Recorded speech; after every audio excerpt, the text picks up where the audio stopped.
Hey guys, it's Vicky, and today I'm here to share with you all the books that I read in the month of November. And November was kind of one of those months where I felt like throughout the month I didn't read anything, but then when I got to the end of the month and I looked back, I had read 7 books. So it was kind of weird. November, I think in general, was kind of a weird month. There were a lot of distractions happening, just everything that's going on in the world. It's been very distracting, so I'm kind of surprised that I read 7 books in November, to be honest. Let's talk about them now. So the first book that I want to mention that I read in November, but I'm not going to talk about in this video because it was a 5-star prediction, is Radium Girls by Kate Moore. Like I said, this was a 5-star prediction, and I plan on doing a separate wrap-up for those, hopefully this month in December. Towards the end of the month, I'm hoping that I will finish reading my 5-star predictions for this round and that I will be able to do a wrap up for you guys. So I'm not going to talk about it now. Expect that video, like I said, a little later this month. So the first book that I completed in November was a book that I picked up because I was looking for a 2020 release to fill my Fall Into Reading Challenge bingo board. And so I wanted to, basically the way I wanted to do that was I decided to go to the library, and whatever there was there on the new releases shelf that jumped out at me, I decided that's going to be the book. So I went to my library, which unfortunately now is back to curbside service only. But earlier this month, I went to the library, went to that shelf, and this book was the one that called to me and said, read me. And that book is Transcendent Kingdom by Yaa Gyasi. So this was on my TBR because I had read Homegoing, Yaa Gyasi's debut novel, and really enjoyed it. So this one, I kind of added to my TBR, plot unknown, just like, oh, she has a new book coming out. Yeah, I want to read that. And so I kind of went into this book not knowing a whole lot about the story. But it basically centers around a young woman named Gifty who is working on her PhD in, I believe, neuroscience. And she works with mice and kind of does tests and stuff on them. And she is working on that, and she's also dealing with just a lot in her life. Her brother, a few years previous to the start of the book, had died of an overdose, and she's still processing that. And her mother has had some pretty serious bouts with depression that she's also trying to grapple with. So the story, there isn't a whole lot of a plot to the story, though there is a little bit, because the story does kind of carry forward. It's more about Gifty reflecting on her past. And so you get that in kind of little snippets throughout the story, and it'll kind of jump back into the past and then come back to the present. And so for that, at first I was a little bit confused by the writing because it would just kind of do that pretty quickly and kind of without warning sometimes. But eventually, like, it was one of those things where you kind of got used to it as you were reading it. And so this book, like I said, deals a lot more with Gifty as a character and the other people in her life, more so than having like a real plot heavy sort of book. And what I really liked about this was the fact that it was a character-driven story. I thought that Gifty, some of the kind of monologues that she has throughout the book were just really thought-provoking. And though some of the things that she has dealt with in her life were not things that I necessarily have experienced or anything, I definitely felt for her and felt like I did understand her, because she talks a lot about and reflects a lot on the first thing being having a parent who is needing her help, needing her care, where the roles have sort of reversed, where her mother is, like I said, in going through this very difficult phase of depression, and Gifty's trying to basically mother her mother, and it's difficult for her. And then it also deals a lot with addiction, and how when a loved one has an addiction, how their addiction sort of becomes your addiction, even though you are not the person addicted. It affects your life in a similar way. You find yourself sort of living the life of an addict, because Gifty and her mother, when her brother would be out on a binge or whatever, they would have to go out and try to find him because he'd been gone for a few days, and they'd be driving around at 2 o'clock in the morning looking for him and things like that, and she just found that to be like, we would not be doing this if her brother was not an addict. And so that whole aspect was also very eye-opening. And then probably the biggest theme of the book was that Gifty is, like I said, she's studying neuroscience. So she's very into the heavy sciences in her career and everything, and has a very big passion for these things. But she grew up also, her mother was very religious, and they went to church a lot, and all of those sorts of things were also a huge part of her childhood. And so she's now, as an adult, trying to kind of find ways for her very science-centered life to also kind of coexist with her religious upbringing, because oftentimes those two things clash. And so she's trying to kind of figure out how to have both of those things in her life. And so I thought that especially was a very interesting theme, because a lot of times I feel like when you're dealing with religion and science, it's usually religion versus science, like they're against each other, and Gifty wasn't kind of pitting them against each other. She was kind of trying to find a way for them to exist in her life together, and I thought that was different, and I really liked that, even though I myself am neither a sciencey person or a religious person. I just found that whole kind of conversation and kind of thought process that Gifty was having throughout the book to be very, very interesting. So yeah, the writing in this book was really good. Again, that was why I wanted to pick this book up, because I love Jassie's writing. The characters were so well written. It felt to me a lot of times like I was reading a memoir. Like I had to remind myself that I was reading a fictional book, that this wasn't nonfiction, because for some reason it just felt like such a real story, and these people just felt so real to me. Especially Gifty and her brother, the way that they related to each other. It reminded me a lot of the relationship I have with my brother.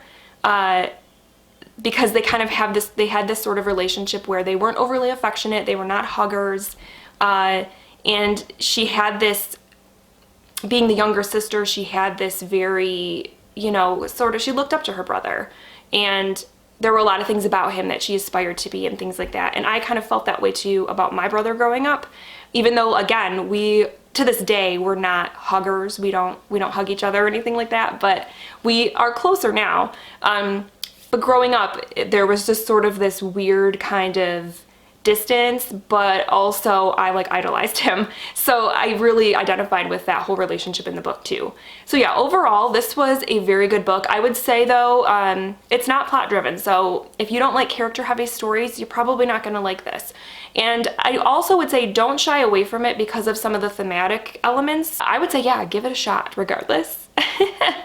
But just don't expect a plot-driven story. It's very much about the characters, but it's very, very well written, and I enjoyed it, and I gave it 4 out of 5 stars. Next up, I listened to an audiobook, and this was my first time ever listening or reading this author, and I was nervous going into it because this author is kind of polarizing. People either love her books or they hate her books. There doesn't really seem to be much of an in-between, but I wanted to give her a try. So I read In a Dark, Dark Wood by Ruth Ware, and this is a mystery slash thriller slash suspense story about our main character, whose name is Nora. She has a couple of names. She goes by a couple of names in this book, but we'll just call her Nora because that's what she wants to be called. And she's a writer, and she gets this invitation to an old friend's bachelorette party that's happening in this secluded sort of house in the woods. And she finds it kind of odd because she hasn't really spoken to this person in like a decade, but they were good friends when they were adolescents and everything. So she decides to go. And when she gets there, yeah, like some stuff goes on. A couple days, I think it's like the next day or a couple days later, she wakes up in the hospital and she doesn't remember how she got there. But then she finds out that one of the people at the bachelorette party is dead, and she's trying to remember what happened and piece it all together. So it's kind of got that that sort of trope you find in a lot of thrillers and mysteries these days, where there's the woman that can't remember what happened, you know, that whole thing. So I think for that, first of all, it was a little bit, to me, I was like, okay, we've been down this road before, but I was in for it because I was kind of interested to see where the story was gonna go. I wanted to find out what happened.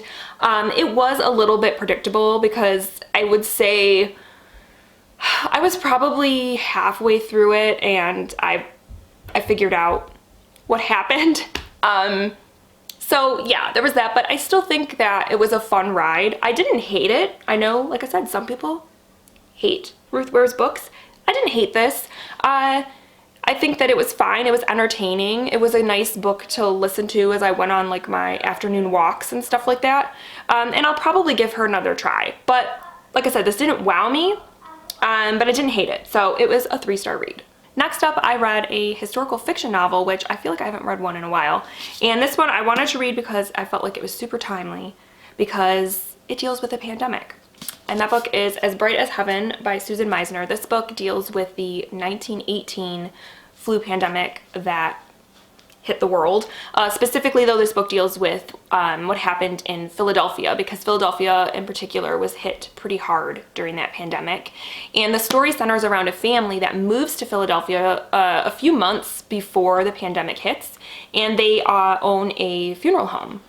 So it kind of gives you that perspective of when something like this happens, what that means to places like funeral homes, because obviously things got crazy for them. And what I really liked about this was there are multiple POVs, and what was cool about it was they were all from the same family, because the story centers around the Bright family. And so you had the perspective of the mother and also the 3 daughters, who were at the beginning of the book, I want to say they were 15, 12, and 6. And so you kind of saw the pandemic through the eyes of these sort of different ages and how they processed it and everything. And yeah, I thought it was really, really good, honestly, especially the part where it got to like the height of the pandemic and things were just blowing up, and it was just super intense. And obviously there were a lot of things in here that, now that we are living in a pandemic, I could identify with some of the things that happened, though I would say this particular city during this particular pandemic, it was pretty bad, like real bad, where I don't think, at least in my town and stuff, we're not there yet. Hopefully we don't get there with our current situation, because it was very traumatic. The other thing that surprised me about this book was I thought it was just going to focus on the pandemic, like those 2 years really where things were happening. But it doesn't. It actually extends past the pandemic. I'm trying to think how many years past it went. Like 7 years beyond that. So I thought that was kind of a nice surprise, because I didn't think it was going to do that. I really liked in here the themes of family and just kind of like humanity, what it is to take care of each other, and especially in difficult times like this, because the thing about 1918 flu was not only was there this horrible pandemic going on, but the country was also at war. So it was kind of a double whammy, and things were really tough. And so this is a very like inspiring book, because you see the resilience of these people, that it's like not only did they live through the war, they lived through this horrible flu. And yeah, so this book was really good. I really enjoyed the writing. I really enjoyed, like I said, the multiple POVs and everything. And I think, again, I think this book did sort of hit me a little differently because we are living in a pandemic right now. So yeah, I would definitely recommend this if you are at all interested in it, and I gave it 4 out of 5 stars. Okay, the next book that I read in November is another audiobook that I listened to, and I think honestly, if I hadn't listened to this, I don't know if I would have finished this. This is one of those instances where the audiobook is kind of what kept me going, because I think physically reading it, I might have got bored. But anyway, the book is All That Remains, a renowned forensic scientist on death, mortality, and solving crimes by Sue Black. So this is a memoir about this woman, Sue Black, who is a forensic scientist, so she goes into a lot of detail about her job, identifying human remains and in various states of, decay and such, but also in various situations. She talks about specific cases where they were trying to identify this one particular body that was found. But then she also talks about how she has gone and worked for massive disasters.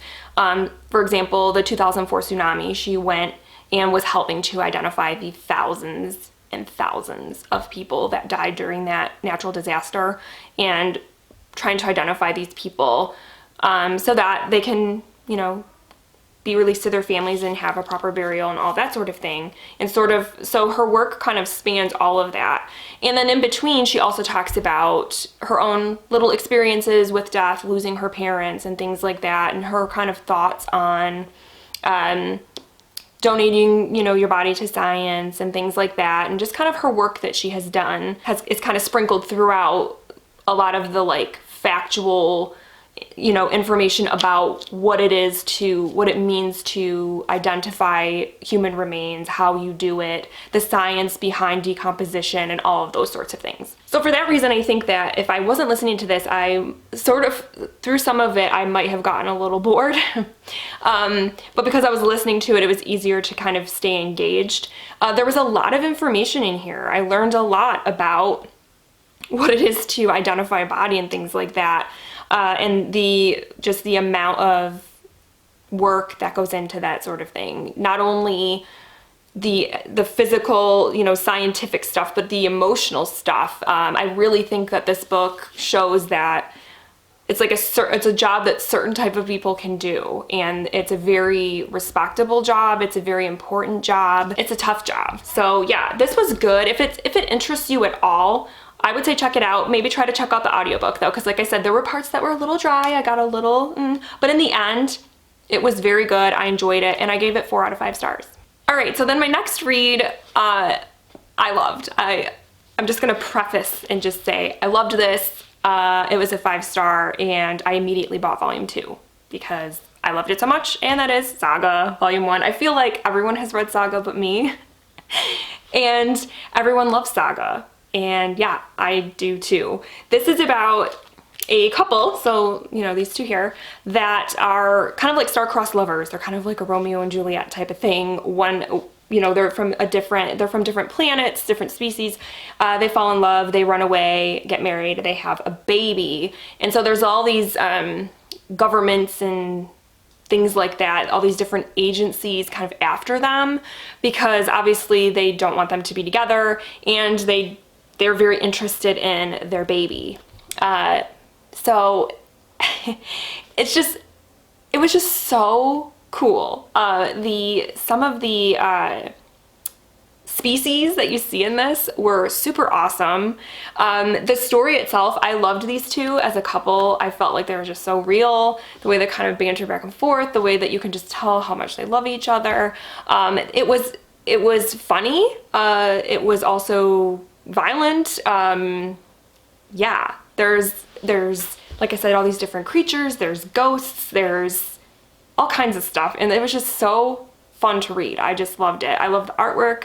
I love the story. I really want to know what's going to happen, so that's why I immediately ordered the 2nd volume and want to read it as soon as possible, because I'm hooked, guys. I'm hooked on Saga, and now I want to read it, the whole thing. So yeah, this was 5 stars. Highly recommend. If you haven't read Saga, you totally should, because it was awesome. And then the last book that I read, I finished on the last day of the month. So I don't know how I did it, but this book also was a 5-star read for me, and that is Gun Love by Jennifer Clement. So this book deals with a teenage girl named Pearl, who when she was a baby, her mom was a teenage mother, and shortly after giving birth to her, her mother ran away. And ever since, they have been living in this car that is parked outside of a trailer park in Florida. Literally, the car has been parked for 14 years. They have not traveled around or anything like that. And so there are some people that live in the trailer park that they have, known for years. And it's about kind of their experience living here, and what happens when this this other guy, this guy from out of town kind of comes in and things happen. So the first thing about this book that I loved was the writing. The writing is so good. So good. And I realized that it might not be for everyone, but I absolutely loved the writing in this. That was the first thing that just grabbed me. It's one of those books where there are not quotations around dialogue, so if that's something that bugs you, just wanted to let you know that. Didn't bother me in the slightest because, like I said, the writing was gorgeous. For that, I want to read all of Jennifer Clement's work now because the writing was so good. The other thing that really grabbed me was the characters. Our main character, Pearl, like I said, is 14. She is albino.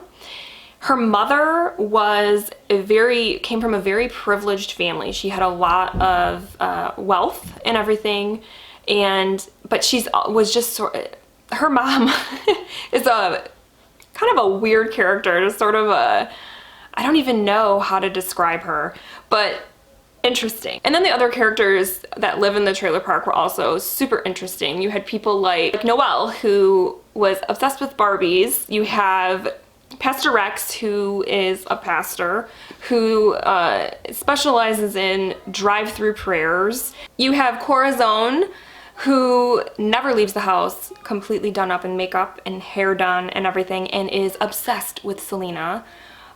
Just the characters in here were amazing. I loved everything about the characters. They were just so interesting. And the thing about this book is it deals with very real topics. Okay, you're dealing with, obviously it's called Gun Love, so it deals with gun control issues. It deals with loss. It deals with parenting. It deals with violence and, all of that sort of thing. But at the same time, it has these very heavy topics, these very real topics, but it feels otherworldly. And I don't know if it's because the characters were so kind of interesting, or if it was the writing or what it was, but it felt like these things that are very prevalent in our society, but it felt like they were like on another planet or something. It was just so strange to have this sort of, almost like this like magical realism going on, but not. It was just the way it was written. I don't know, but it was fabulous. I loved it. I loved that this book, like I said, it deals with obviously gun violence, gun control and whatnot, but it doesn't tell you which way to think. The writer, obviously, Jennifer Clement, I'm sure, has a specific opinion about gun violence in America, but she doesn't insert her opinion into it. She sort of tells the story and you sort of find your own way and develop your own thoughts about it. And I really liked that because a lot of times with like books that get into very polarizing topics, topics that people are very passionate about, there tends to be a slant going on, and I didn't feel that in this book. I felt like she wrote it in a way that you made up your own mind, and I really liked that. I loved the plot, the way that it sort of went. I loved the way it ended. It just had everything. It had everything. I loved this. It was a great contemporary novel. I really, like I said, want to read more Jennifer Clement because I thought that this was just so good. 5 stars, highly recommend. Alright guys, so those are all the books that I read in the month of November. It turned out to be a pretty good reading month. I had mostly 4 and 5 star reads, so you can't beat it. You can't beat it. So to recap my Fall Into Reading Challenge, I completed the whole bingo board. So yes, for the Fall Into Reading Challenge, I had, I think, 5 more spots to fill in November, and I filled them. So I did, for published in 2020, I did Transcendent Kingdom. For historical fiction, I did As Bright as Heaven. Science fiction, I did Saga, which I don't know if people consider that sci-fi. I'm calling it sci-fi. It's probably more fantasy, but I'm calling it sci-fi. Then we have contemporary, I did Gun Love, and mystery, I did In a Dark, Dark Wood. So I completed my bingo board, which is super exciting. I really liked doing this challenge, and I hope that the ladies that hosted it this year will do it again next year because it was a lot of fun. I think it was really helpful to get me to kind of diversify my reading and kind of maybe read some genres that I wouldn't normally read, so I thought it was really fun. So I really hope that they do it again next year. And yeah, let me know down below if you took part in the Fall into Reading Challenge, what books you read, which bingo board you did, because there was 2 different kinds. I did the smaller one, but there is a bigger board, which who knows, maybe I'll try to do that next year. And of course, let me know what you read in November. If you didn't take part in the Fall into Reading Challenge, I still want to know what you read. How was nonfiction November? I read 2 books, which is more than I normally read. I normally read 1. I had planned to read 3, didn't get to that last one, but I did read 2, so let me know down below too if you read any good nonfiction books this month. And of course, I hope you guys had a great month, and I hope November treated you well. And I will talk to you guys soon. Thank you so much for watching.